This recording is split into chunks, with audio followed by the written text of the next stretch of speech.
জুলাই গণঅভ্যুত্থান তো আমাদের তরুণদের মধ্যে এক ধরনের নতুন আশা আকাঙ্ক্ষার জন্ম দিয়েছে।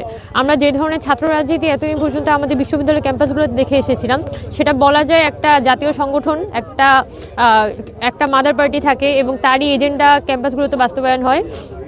ক্যাম্পাসে যে অভ্যন্তরীণ সমস্যা, সেটার দিকে আসলে কারোরই ফোকাস থাকে না। এবং এই জুলাই অভ্যুত্থান পরবর্তী সময়ে আমরা যখন আমাদের 9 দফায় বলেছিলাম যে আমরা কোনো ধরনের লেজুর ভিত্তিক ছাত্র রাজনীতি ক্যাম্পাসগুলোতে চাই না, তখন আসলে এটা আমাদেরও দায়িত্ব যে আসলে আমরা কী ধরনের ছাত্র রাজনীতি তাহলে চাই, সেই ধরনের একটা দৃষ্টান্ত স্থাপন করা।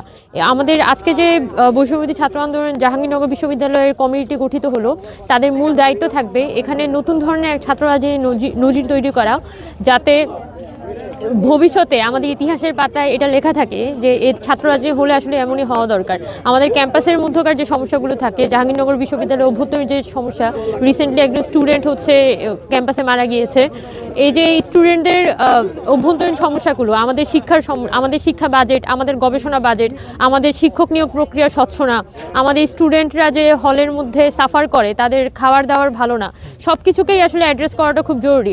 এবং যে কোনো ছাত্র রাজনীতি আসলে হতে হবে ছাত্রদের জন্য।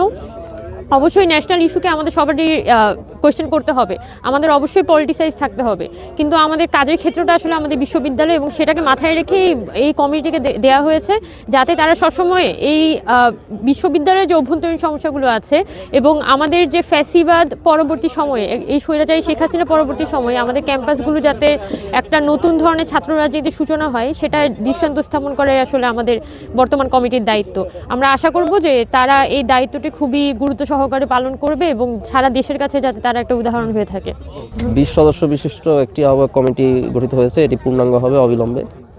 এবং এই আহ্বায়ক কমিটি গঠিত হয়েছে জাহাঙ্গীরনগর বিশ্ববিদ্যালয়ে গণ অভ্যুত্থানকে ধরে রাখা এবং গণ অভ্যুত্থানের যে নীতি আদর্শ, ফ্যাসিবাদী ব্যবস্থার বিলোপ এবং নতুন একটি রাজনৈতিক বন্দোবস্ত প্রণয়নে কাজ করা।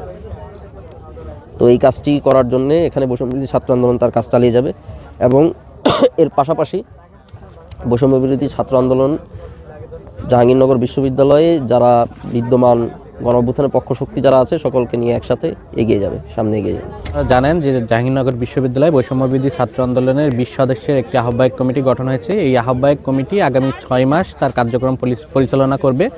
তো আমরা খুব শীঘ্রই আগামী 1 মাসের মধ্যেই আমাদের জাহাঙ্গীরনগর বিশ্ববিদ্যালয়ে বৈষম্যবিরোধী ছাত্র আন্দোলনের পূর্ণাঙ্গ একটি কমিটি গঠন করব এবং পূর্ণাঙ্গ কমিটি বাকি সময়টা তাদের কার্যক্রম পরিচালনা করবে। আপনারা নিঃসন্দেহে জানেন যে জাহাঙ্গীরনগর বিশ্ববিদ্যালয়ে এই যে 24-এর যে গণ অভ্যুত্থান, কোটা সংস্কারের দাবিতে শুরু হওয়া আন্দোলন পরবর্তীতে গণ অভ্যুত্থানের রূপ নেয়, সেই জায়গায় জাহাঙ্গীরনগর বিশ্ববিদ্যালয় সর্বোচ্চ ভূমিকা পালন করে। সেই জায়গা থেকে আমরা চাই জাহাঙ্গীরনগর বিশ্ববিদ্যালয় বৈষম্যবিরোধী ছাত্র আন্দোলনকে সবথেকে গুরুত্বপূর্ণ সংগঠন হিসেবে দেশের সামনে তুলে ধরতে।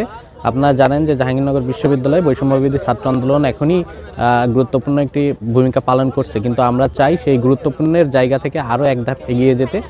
সেই লক্ষ্যে আমরা কাজ করব। পাশাপাশি জাহাঙ্গীরনগর বিশ্ববিদ্যালয়ে গত 14 জুলাই থেকে 17 জুলাই যে হামলার ঘটনা ঘটে আন্দোলনকারী শিক্ষার্থীদের উপর, সেই হামলায় যারা প্রত্যক্ষ এবং পরোক্ষভাবে জড়িত ছিল তৎকালীন ফ্যাসিবাদ সরকারের ছাত্র সংগঠন, ছাত্রলীগের নেতাকর্মীরা এবং বিশ্ববিদ্যালয়ের কয়েকজন শিক্ষক যারা এই হামলায় প্রত্যক্ষ এবং পরোক্ষভাবে জড়িত ছিল, তাদেরকে বিচারের আওতায় নিয়ে আসার জন্য আমরা আমাদের সর্বোচ্চ তৎপরতা চলমান রাখব।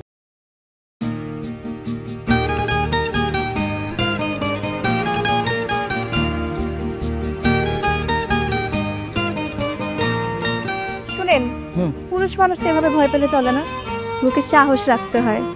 যা বলবেন সোজা সাপটা বলবেন।